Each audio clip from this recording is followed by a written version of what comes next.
السلام علیکم ورحمۃ اللہ وبرکاتہ۔ دینیات و وظائف چینل دیکھنے والوں کو خوش آمدید۔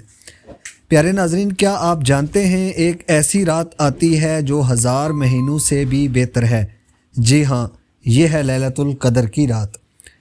لیلۃ القدر رمضان المبارک کے آخری عشرے کی طاق راتوں میں آتی ہے، اور بعض اوقات یہ رمضان المبارک کے پہلے 10 دنوں میں یا درمیان کے 10 دنوں میں یا آخری 10 دنوں کی طاق راتوں کے اندر آتی ہے۔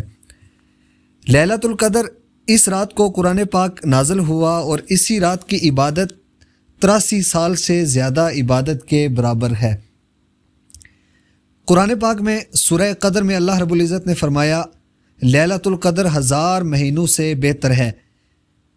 اسی رات فرشتے زمین پر اترتے ہیں اور اللہ رب العزت اپنے بندوں کی مغفرت فرماتا ہے۔ یہ دعا، استغفار، نوافل اور توبہ کی سب سے قیمتی رات ہے۔ اس ویڈیو کو شیئر کریں تاکہ سب کو اس عظیم رات کی یاد دہانی ہو جائے۔ لیلۃ القدر کا خاص وظیفہ اور عمل۔ سب سے افضل دعا جو نبی اکرم صلی اللہ علیہ وسلم نے سکھائی، اللہم انک عفو تحب العفو فاعف عنی یا غفور یا غفور یا اللہ۔ اے اللہ، تو معاف کرنے والا ہے، معافی کو پسند کرتا ہے، مجھے بھی معاف فرما دے۔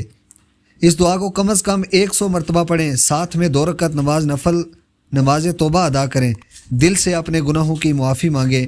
اللہ رب العزت تمام لوگوں سے راضی ہو، آمین بجاہ النبی الامین۔